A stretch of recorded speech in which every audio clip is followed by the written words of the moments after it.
प्यारे बच्चों, सुप्रभात।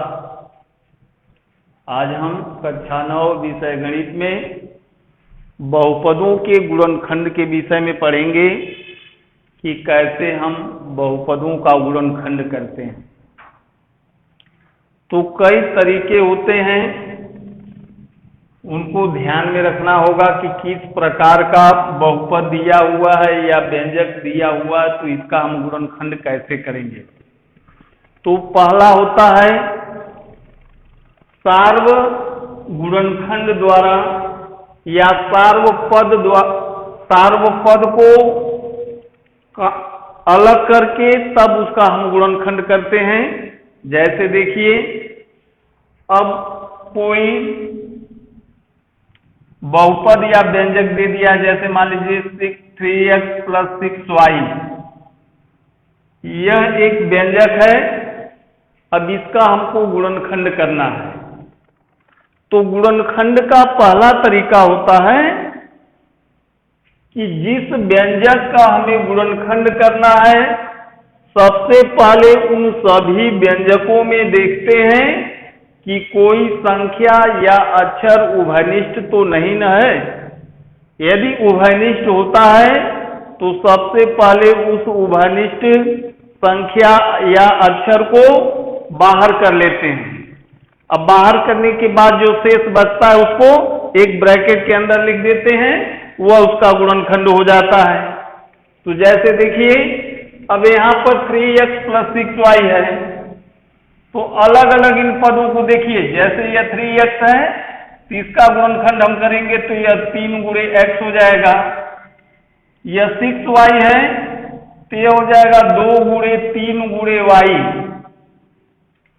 तो उन दोनों पदों का हम अलग अलग गुणनखंड कर दिए। तो इस गुणनखंड में हम देख रहे हैं कि 3 जो है दोनों में है। तो इसका मतलब कि 3x - 6y में सार्व गुणनखंड क्या है? 3 है। तो जो सार्व गुणनखंड होता है उसे बाहर कर लेते हैं। तो यह हो जाएगा आपका 3, ब्रैकेट में यह हो जाएगा। अब ब्रैकेट में क्या लिखेंगे? तो जो सार्व गुणनखंड होता है या जो सार्व पद होता है उसे बाहर कर लेते हैं। अब बाहर करने के बाद अब 3 से इसमें भी भाग देंगे, 3 से इसमें भी भाग देंगे। इसका मतलब कि यह 3 जो है यहां से हट जाएगा। तो हट जाएगा तो 3x में क्या बच गया? आपका x बच गया। और 6y में आपका क्या बच गया? 2 बचा है इधर और y इधर बचा हुआ है। तो यहां पर हम लिखेंगे x + 2y, और यह जो है इसका गुणनखंड हो गया। तो यह सार्वपद को अलग करके गुणनखंड करने की विधि है कि दिए गए प्रत्येक पदों में जो सार्व होता है उसको बाहर कर लेते हैं। अब बाकी जो शेष बचता है उसको अंदर लिख देते हैं, वो उसका गुणनखंड हो जाता है। जैसे देखिए, अब 4x + 3xy, अब इसका गुणनखंड करना है। तो यहां पर देखिए उसी तरह अब यह 4x है और यह 3xy है। तो यहां पर हम देख रहे हैं कि संख्या के रूप में जो है 4 दिया है और 3 दिया हुआ है। तो हम जानते हैं कि 4 और 3 यानी जब दोनों में संख्या दिया रहता है तो सार्व गुणनखंड लिखने का मतलब कि उन संख्याओं का जो HCF होता है यानी मसह, उसको बाहर करते हैं। तो जैसे यहाँ पर 3 और 6 दिया, तो हम जानते हैं कि 3 और 6 का मसह जो होता है वह 3 होता है, तो 3 को हम बाहर कर लेंगे। तो उसी तरह यहाँ पर 4 और 3 दिया है, तो 4 और 3 का मसह जो होता है वह 1 होता है। तो 1 लिखने की जरूरत नहीं है, यानी कहने का मतलब कि यहां से कोई भी संख्या बाहर नहीं होगी। अब अक्षरों को देखेंगे तो x इसमें भी दिया है, x इसमें भी दिया है। x को बाहर कर लेंगे, ब्रैकेट में बचेगा क्या? तो x से जब इसमें भाग देंगे तो यहाँ पर 4 आ जाएगा प्लस, और x से इसमें भाग देंगे तो यहाँ पर बच जाएगा आपका 3y। यह जो है आपका गुणनखंड हो गया। अब इसके बाद देखिए अगला जो है 2xy plus 4xy square minus 6x square Y square. अब यहां पर 3 पद दिया हुआ है, अब इसका गुणनखंड करना है। तो पहले संख्याओं को देखते हैं। तो संख्या यहां पर 2 है, 4 है और 6 है। तो जब हम 2, 4 और 6 का HCF निकालेंगे तो हमें 2 प्राप्त होता है। तो यहां पर सबसे पहले सार्व के रूप में क्या हो जाएगा, 2 हो जाएगा। अब 2 लिखने के बाद यह नहीं कि तुरंत ब्रैकेट लगा दें, अब उसके बाद जो वेरिएबल हैं यानी जो अक्षर हैं उनको भी देखेंगे। तो x y इसमें भी है, x y इसमें भी है, x y इसमें भी है। अब सब में x y है तो उसके बाद उसकी घात को भी देखेंगे।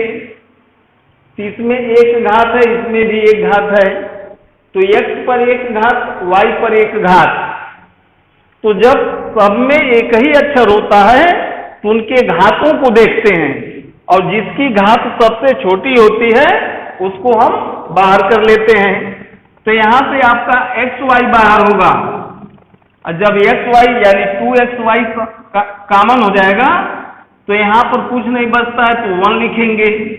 यानी जब इससे इसमें भाग देंगे तो एक बार भाग जाएगी, प्लस इससे भाग देंगे इसमें तो 2 बार जाएगी, x से x कट जाएगा, y से भाग देंगे y स्क्वायर में तो y बचेगा, 2 से इसमें भाग देंगे 3 हो जाएगा, x y से इसमें भाग देंगे तो x y बच जाएगा।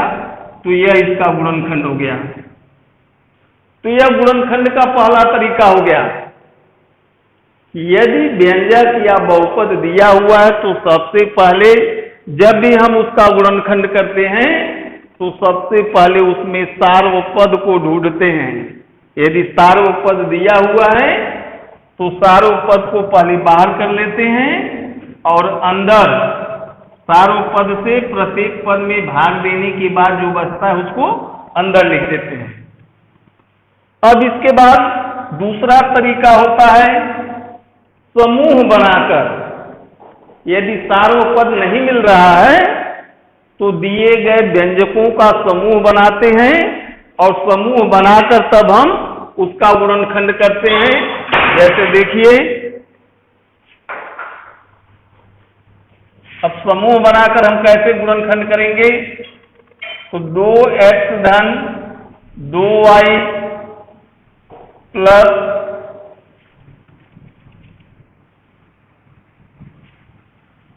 3x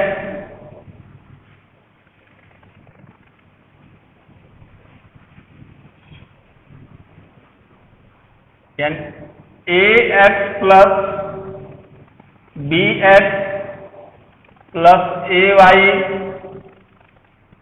plus by। अब यह एक बहुपद है या व्यंजक है, इसका हमें गुणनखंड करना है। तो यह गुणनखंड का दूसरा तरीका है कि समूह बनाते हैं और समूह बनाने के बाद तब हम उसका गुणनखंड करते हैं। तो देखिए अब यहाँ पर ax plus bx plus ay plus by दिया हुआ है। तो समूह बनाने के लिए भी यह ध्यान देंगे कि जब हम 2-2 या 3-3 पदों का समूह बनाते हैं तो उस समूह में कोई न कोई अक्षर या संख्या उभयनिष्ठ होना चाहिए। तो जैसे यहाँ पर ax प्लस bx तो इन दोनों का भी समूह सही है, यानी यहां से हम जो है x कॉमन कर सकते हैं। इनको ऐसे एक ब्रैकेट में लिख देंगे ax प्लस bx और इनको एक ब्रैकेट में लिख देंगे ay प्लस by। अब समूह बन गया। अब इस समूह में जो उभयनिष्ठ पद होता है उसको बाहर कर लेते हैं। तो यहां पर x उभयनिष्ठ है, बाहर कर लेंगे तो बचेगा a प्लस b। यहां पर जो है y उभयनिष्ठ है, y को बाहर कर लेंगे तो यहां भी बचेगा a प्लस b। अब यह हो गया आपका a प्लस बी, यहां भी है a प्लस बी, यहां भी है, तो a प्लस बी को फिर उभयनिष्ठ कर लेंगे तो यहां पर बच जाएगा आपका यस और यहां पर यह हो जाएगा प्लस वाई। इस प्रकार जो है हम उसका गुणनखंड करते हैं। यह सार्व पद को बाहर करके गुणनखंड किया गया है और यहां पर जो है समूह बनाकर गुणनखंड किया गया, तो यह गुणनखंड का दूसरा तरीका है। अब इसके आगे हम अगले वीडियो में मिलते हैं।